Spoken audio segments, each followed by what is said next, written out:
আসসালামু আলাইকুম। বাংলা সংবাদে আপনাদের সবাইকে স্বাগত জানাচ্ছি। আমি ফিরোজ তোহা। শুরুতেই বিআরবি কেবলস সংবাদ শিরোনাম। বাংলাদেশের সর্বশেষ গুরুত্বপূর্ণ আপডেট সংবাদে আপনাকে স্বাগত। শুরুতেই সংবাদ শিরোনাম, পরে বিস্তারিত। শুরুতেই জানিয়ে দিব, ঝিনাইদহের মহেশপুর সীমান্তে ভারতীয় পুলিশ আটক। ঝিনাইদহের মহেশপুর সীমান্তে ভারতীয় এক পুলিশ সদস্যকে আটক করেছে ৫৮ বিজিবির সদস্যরা। এরপর জানিয়ে দিব, অর্থ পাচারকারীরা শান্তিতে ঘুমাতে পারবে না বলছেন বাংলাদেশ ব্যাংকের গভর্নর ডক্টর আহসানেইস মনসুর। বাংলাদেশ থেকে যারা টাকা পাচার করেছেন এবং টাকা পাচার করে তারা পৃথিবীর কোনো দেশেই সুখে শান্তিতে ঘুমাতে পারবে না, তাদের ব্যাপারে আন্তর্জাতিক আইনে ব্যবস্থা গ্রহণ করা হবে বলে জানিয়েছেন তিনি। এরপর জানিয়ে দিব, শেখ হাসিনা সহ ১০ জনের বিরুদ্ধে অভিযোগ আন্তর্জাতিক অপরাধ ট্রাইব্যুনালে। গণহত্যার দায়ে শেখ হাসিনা এবং তার মন্ত্রীসহ ১০ জনকে আসামি করে আন্তর্জাতিক অপরাধ ট্রাইব্যুনালে অভিযোগ করা হয়েছে। পরে অভিযোগটি গ্রহণ করেছে তদন্ত সংস্থা। এবারে জানিয়ে দিব, আওয়ামী লীগ এবং ছাত্রলীগকে নিষিদ্ধ করার দাবি গণ অধিকার পরিষদের। বাংলাদেশ থেকে আওয়ামী লীগ, ছাত্রলীগ এবং যুবলীগকে সন্ত্রাসী সংগঠন হিসেবে নিষিদ্ধ করার দাবি জানিয়েছেন গণ অধিকার পরিষদ। বুধবার ১৪ আগস্ট সচিবালয়ের স্বরাষ্ট্র উপদেষ্টা ব্রিগেডিয়ার জেনারেল অবসরপ্রাপ্ত এম সাকাওয়াত হোসেনের সঙ্গে বৈঠক করে এই দাবি জানান তারা। এদিকে ভুয়া মুক্তিযোদ্ধাদের ব্যাপারে আজ একটা সিদ্ধান্তে যাব। ভুয়া মুক্তিযোদ্ধাদের তালিকার বিষয় আজই আলোচনা এবং সিদ্ধান্ত হবে বলে জানিয়েছেন অন্তর্বর্তীকালীন সরকারের মুক্তিযোদ্ধা বিষয়ক মন্ত্রণালয়ের উপদেষ্টা ফারুক আজম। বুধবার সকালে সাভারে জাতীয় স্মৃতিসৌধে মহান মুক্তিযুদ্ধের বীর শহীদদের প্রতি শ্রদ্ধা নিবেদন শেষে সাংবাদিকদের প্রশ্নের জবাবে তিনি এসব কথা বলেন। এবং সর্বশেষ জানিয়ে দিব, বর্তমান সরকারের সঙ্গে কাজ চালিয়ে যেতে চায় দিল্লি বলছেন প্রণয় ভার্মা। বাংলাদেশের অন্তর্বর্তী সরকারের সঙ্গে দিল্লি তাদের ব্যবসা বাণিজ্য এবং অভ্যন্তরীণ সমস্ত কাজকর্ম চালিয়ে যেতে চায় বলে জানিয়েছেন বাংলাদেশে নিযুক্ত ভারতীয় হাইকমিশনার প্রণয় কুমার ভার্মা। আজ পররাষ্ট্র উপদেষ্টা তৌহিদ হোসেনের সঙ্গে সৌজন্য সাক্ষাৎকার শেষে সাংবাদিকদের এসব কথা জানান।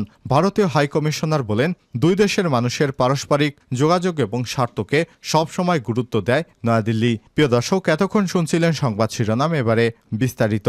তবে তার আগে বন্ধুরা অনুরোধ থাকবে সংবাদটিতে একটি লাইক দিন। আর বন্ধুরা, এই চ্যানেলে আপনি নতুন হয়ে থাকলে আমাদের সংবাদটি দেখতে দেখতে চ্যানেলটি সাবস্ক্রাইব করে রাখুন, যাতে করে আমাদের পরবর্তী লেটেস্ট আপডেট সংবাদগুলো সবার আগে আপনার কাছে পৌঁছে যায়। কমেন্ট করে আপনার মূল্যবান মতামত জানিয়ে দিন বন্ধুরা, আপনি বিশ্বের কোন দেশ থেকে আমাদের সংবাদটি দেখছেন এবং শুনছেন।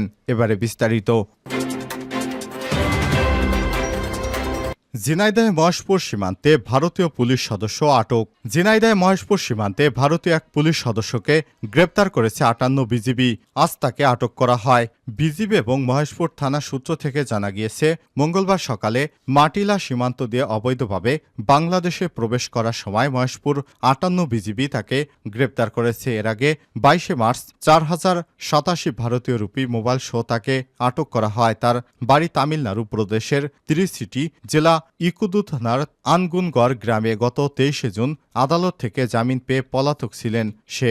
দ্বিতীয়বার আটক হওয়ার পর মহেশপুর থানায় মঙ্গলবার সোপর্দ করলে আদালত তাকে জেল হাজতে পাঠায়। ৫৮ বিজিবির পক্ষ থেকে বিষয়টি নিশ্চিত করা হয়েছে। অর্থ পাচারকারীরা শান্তিতে ঘুমাতে পারবে না, গভর্নর। বাংলাদেশ ব্যাংকের নবনিযুক্ত গভর্নর ডক্টর আহসানেইস মনসুর বলেছেন, বাংলাদেশ থেকে যারা টাকা পাচার করেছে এবং টাকা পাচার করে তারা পৃথিবীর কোনো দেশেই শান্তি সুখে ঘুমাতে পারবে না। দেশীয় আইনের পাশাপাশি আন্তর্জাতিক আইনেও তাদের নাজেহাল করা হবে বলে জানান তিনি। বুধবার ১৪ আগস্ট নতুন গভর্নর হিসেবে বাংলাদেশ ব্যাংকে যোগদান করার পর এক সাংবাদিক সম্মেলনে সব কথা বলেন তিনি। আহসানেইস মনসুর বলেন, পাচার করা টাকা ফেরত আনার জন্য সর্বাত্মক চেষ্টা করা হচ্ছে। টাকা ফেরত আসলো তো ভালো কথা, না আসলেও টাকা পাচারকারীরা শান্তিতে ঘুমাতে পারবে না। শুধু সরকার এবং বাংলাদেশ ব্যাংক একা নয়, আন্তর্জাতিক মহলের সহায়তা নিয়ে অর্থ পাচারকারীদের ধরতে হবে উল্লেখ করে গভর্নর বলেন, আমরা এমন একটি সিচুয়েশন তৈরি করব যারা টাকা নিয়ে গেছে তারা যেন কষ্টে থাকে, তারা টাকার বিছানার বালিশ বানিয়ে যেন ঘুমাতে না পারে, এই ব্যবস্থা করব। একটু দৌড়াদৌড়ির মধ্যে থাকতে হবে। আন্তর্জাতিক আইন এখন কিছুটা সহায়ক আছে, এটাকে কাজে লাগাতে হবে। টাকা আসুক আর না আসুক তাদের কষ্টে রাখব। শেখ হাসিনা সহ 10 জনের বিরুদ্ধে অভিযোগ আন্তর্জাতিক অপরাধ ট্রাইব্যুনালে। গণহত্যা দায়ে শেখ হাসিনা এবং তার মন্ত্রী সহ 10 জনকে আসামি করা হয়েছে এবং আন্তর্জাতিক অপরাধ ট্রাইব্যুনালে অভিযোগ দায়ের করা হয়েছে। পরে এ অভিযোগটি গ্রহণ করেছে তদন্ত সংস্থা। আজ বুধবার 14 আগস্ট আন্তর্জাতিক অপরাধ ট্রাইব্যুনাল কোঅর্ডিনেটর বরাবর সুপ্রিম কোর্টের আইনজীবী গাজী এম.এইচ. তামিম এ আবেদন করেছেন। আওয়ামী লীগ ছাত্রলীগকে নিষিদ্ধ করার দাবি গণ অধিকার পরিষদের। আওয়ামী লীগ ছাত্রলীগ এবং যুবলীগকে সন্ত্রাসী সংগঠন হিসেবে নিষিদ্ধ করার দাবি জানিয়েছেন গণ অধিকার পরিষদ। বুধবার 14 আগস্ট সচিবালয়ে স্বরাষ্ট্র উপদেষ্টা ব্রিগেডিয়ার জেনারেল অবসরপ্রাপ্ত এম সাকাত হোসেনের সঙ্গে বৈঠক করে এই দাবি জানান তারা। বৈঠক শেষে গণ অধিকার পরিষদের সভাপতি নুরুল হক নূর, সাধারণ সম্পাদক মোহাম্মদ রাশেদ খান সাংবাদিকদের এসব কথা বলেন। বৈঠকে ছাত্র জনতার শান্তিপূর্ণ আন্দোলনে হামলা, গুলি চালিয়ে হত্যাকারীদের চিহ্নিত করে দ্রুত গ্রেপ্তার এবং সব জেলায় নতুন পুলিশ সুপার ও থানায় ওসি নিয়োগের দাবি জানানো হয়। স্বরাষ্ট্র মন্ত্রণালয়ের জননিরাপত্তা বিভাগের সিনিয়র সচিব জাহাঙ্গীর আলম, বিভাগীয় ডিআইজি দলবাস কর্মকর্তাদের চাকরিচ্যুত করে দুর্নীতি দুর্বৃত্তায়নের সঙ্গে জড়িতদের দ্রুত সময়ের মধ্যে আইনের আওতায় আনা হোক। চলমান পরিস্থিতিতে পুলিশের মনোবল বৃদ্ধি এবং নির্বিঘ্নে নিরাপত্তার সাথে কাজ করা সহ দ্রুত সময়ের মধ্যে আইনশৃঙ্খলা পরিস্থিতি স্বাভাবিক করতে প্রতি থানায় 10 জন করে সেনা সদস্য নিয়োগ, পাসপোর্ট এবং ইমিগ্রেশন, পুলিশের সর্বস্তরে ঘুষ দুর্নীতি মুক্ত করে জনবান্ধব পুলিশি ব্যবস্থা নিশ্চিত করা, পুলিশের কোনো সদস্যদের বিরুদ্ধে যে কোনো অসাধারণ দুর্নীতি অনিয়মের অভিযোগ উঠলে 1 মাসের তদন্তের মধ্যে কার্যক্রম সম্পন্ন করে ব্যবস্থা গ্রহণ, বৈধ অস্ত্র জমা দেওয়া সহ অবৈধ অস্ত্র উদ্ধারের অভিযান পরিচালনা, বিভিন্ন সময় অন্যায়ভাবে চাকরিচ্যুতদের চাকরিতে ফিরে দেওয়া এবং প্রয়োজন অনুযায়ী নতুন পুলিশ সদস্যদের নিয়োগ দেওয়ার প্রস্তাব দেন গণ অধিকার পরিষদের নেতারা।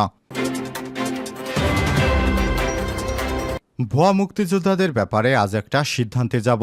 ভুয়া মুক্তিযোদ্ধাদের তালিকা নিয়ে আজই আলোচনা এবং সিদ্ধান্ত হবে বলে জানিয়েছেন অন্তর্বর্তীকালীন সরকারের মুক্তিযোদ্ধা বিষয়ক মন্ত্রণালয়ের উপদেষ্টা ফারুক আজম। বুধবার সকালে সাভারে জাতীয় স্মৃতিসৌধে মহান মুক্তিযোদ্ধাদের বীর শহীদদের প্রতি শ্রদ্ধা নিবেদন শেষে সাংবাদিকদের এক প্রশ্নের জবাবে তিনি এসব কথা বলেন। এ সময় তিনি বলেন, আজই মন্ত্রণালয়ের সবার সঙ্গে বসে আমরা এই বিষয়ে একটা সিদ্ধান্ত নিব।